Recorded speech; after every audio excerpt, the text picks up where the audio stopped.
अस्सलाम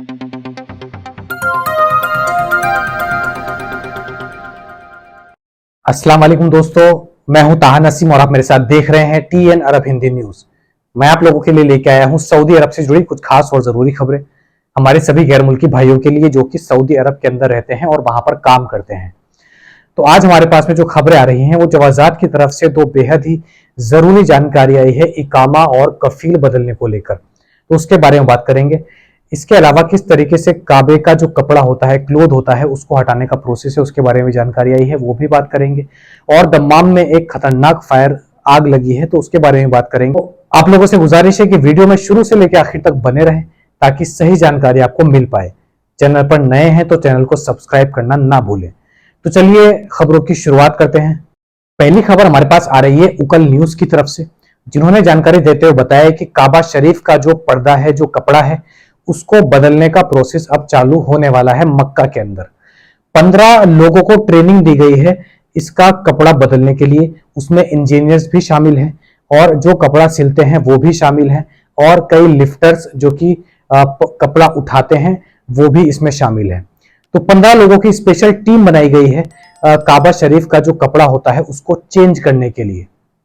मैं आपको बता दूं कि पिछले साल से पहले तक हर साल ये हज के दौरान कपड़ा चेंज होता था, यानी कि जब बकरा ईद वाले दिन अराफत के लिए लोग निकल जाते थे मक्का से, उसके बाद इसको चेंज करने का प्रोसेस चालू होता था। लेकिन पिछले साल जो है हरम शरीफ के जो एडमिनिस्ट्रेटर टीम है उन्होंने ये डिसीजन लिया कि नए साल, जिसको हम एक मुहर्रम भी बोलते हैं जो इस्लामिक कैलेंडर के हिसाब से होता है, उस डेट को इस काबे का जो पर्दा है वो चेंज किया जाएगा। हरम शरीफ की जो एडमिनिस्ट्रेटिव टीम है उन्होंने जानकारी दी है कि अलग अलग जगहों से जो है इसका पर्दा इकट्ठा किया जाता है और वह जो सारा सामान है जब मक्का शरीफ लाया जाएगा तो उसके लिए स्पेशल एक रूट तैयार किया गया है जहां पर अच्छी खासी चेकिंग भी चालू रहेगी। और इसके अलावा जो जो लिफ्ट्स आने वाली हैं, यानी कि जो पर्दे को उठाने का काम करती हैं जब दूसरा डाला जाता है, वो लिफ्ट भी जिस रास्ते से आएंगी उसके लिए भी एक स्पेशल रूट रास्ता तैयार किया गया है। मैं आपको बता दूं कि इस पर्दे के अंदर इस पर्दे के ऊपर जो लिखा होता है वो कुरान के अलग अलग वर्सेस लिखे होते हैं, अलग अलग आयतें लिखी होती हैं और वह लिखी जाती है धागे से, जिस धागे में 100 किलो गोल्ड यानी कि सोना इस्तेमाल होता है और लगभग 120 किलो सिल्वर इस्तेमाल होता है। और ये जो पूरा पर्दा होता है इसके अंदर 620 किलो की जो है सिल्क का पर्दा इसमें लगाया जाता है। टोटल वजन जो इस पर्दे का होता है वो 620 किलो से ज्यादा होता है। अगली जानकारी हमारे पास आ रही है सऊदी ट्रैफिक डिपार्टमेंट की तरफ से। सऊदी ट्रैफिक डिपार्टमेंट ने सभी ड्राइवरों को एक नसीहत की है, एक वार्निंग दी है। उन्होंने बताया कि सऊदी अरब के अंदर इस टाइम जितनी हीट हो रही है, गर्मी हो रही है, तो इस सीजन के अंदर अपनी कार का जो टैंक है वो फुल ना करवाए, क्योंकि गैस लीकेज की वजह से इससे आग लगने का खतरा बढ़ जाता है। इसके अंदर एक गैस होती है जिससे आग लगने का खतरा जो है वो काफी ज्यादा मात्रा में बढ़ जाता है। और इसके पहले भी ट्रैफिक डिपार्टमेंट ने एक वीडियो जारी की थी जिसमें यह बताया था कि जब आप सऊदी अरब के अंदर अपनी गाड़ी पार्क करते हैं दोपहर के टाइम में, हीट के टाइम पर, तो अगर आपकी गाड़ी वेंटिलाइज नहीं होती यानी कि अच्छे से कवर नहीं होती अंदर से, तो फिर आप अपनी गाड़ी के अंदर ये सामान ना छोड़ें जिनसे जो है कार के अंदर आग लगने का खतरा बढ़ जाता है। जैसे कि कॉस्मेटिक्स का सामान होता है जो कि लेडीज यूज करती हैं मेकअप के लिए, वैसा कोई सामान हो गया। इसके अलावा पावर बैंक हो, बॉटल ऑफ वाटर हो यानी कि पानी की बोतल हो, मोबाइल्स हो या कोई और लैपटॉप हो, तो ऐसी चीजें अपनी कार के अंदर ज्यादा समय के लिए ना छोड़े, क्योंकि ये ओवरहीट होने के बाद आग लगने का कारण कार के अंदर बन सकती हैं। तो ये सारी चीजें सऊदी अरब के अंदर जो ड्राइवर का काम कर रहे हैं वे अपने दिमाग में रखें और इस चीज का पालन करेंगे तो आपकी कार और आपकी जान सुरक्षित रहेगी। अगली जानकारी हमारे पास में आ रही है मिनिस्ट्री ऑफ मैन पावर की तरफ से। मिनिस्ट्री ऑफ मैन पावर से एक शख्स ने सवाल पूछा है। उसने सवाल में यह लिखा है कि मेरी उम्र 67 साल है और मैं सऊदी अरब के अंदर एक सैनिटाइजेशन वर्कर हूं, यानी कि साफ सफाई का काम करता हूं, तो क्या मेरी स्पॉन्सरशिप चेंज हो सकती है, यानी कि मेरी कंपनी चेंज हो सकती है, नहीं हो सकती है।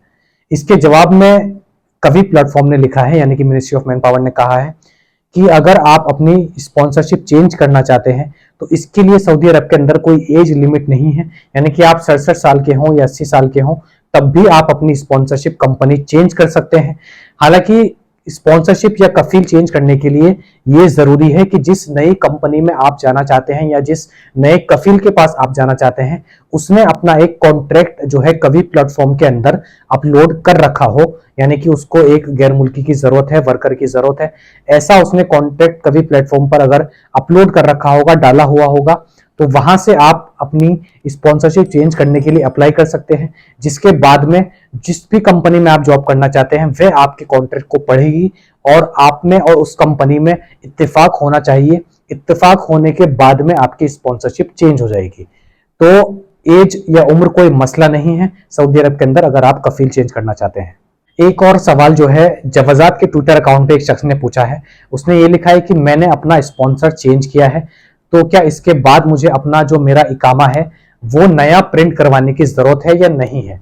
इसके जवाब में जो है जवाजात ने लिखा है, और हम सबको इसके बारे में पहले से मालूम है इस कानून के बारे में, फिर भी मैं आपको बता देता हूं। जवाजात ने कहा है कि जब आप अपना कफील या इस कंपनी चेंज करते हैं तो आपके इकामा के ऊपर आपका एक सीरियल नंबर लिखा होता है जो कि कंपनी चेंज करने के बाद में चेंज हो जाता है, और आपके स्पॉन्सर का नाम भी चेंज हो जाता है, यानी कि जो नई कंपनी में आप जाते हैं उसका नाम आ जाता है आपके नए इकामा पर, या कफील का नाम आ जाता है नए कफील का। तो इसलिए आपने अगर स्पॉन्सरशिप चेंज की है तो आपको नया इकामा प्रिंट करवाना बेहद जरूरी है। हालांकि अबशर या कवी प्लेटफॉर्म के जरिए आपका जो अपडेटेड नया वाला इकामा है वो आप अपने मोबाइल पर देख सकते हैं, लेकिन इसको प्रिंट कराना जरूरी होता है क्योंकि इसके ऊपर जो जानकारी होती है उसमें भी तब्दीली आ जाती है। अगली जानकारी हमारे पास आ रही है अल राबी रियाद की तरफ से, जहां से जो है एक रेस्टोरेंट के अंदर एक गैस सिलेंडर फटने का, एक्सप्लोजन होने का मामला सामने आ रहा है।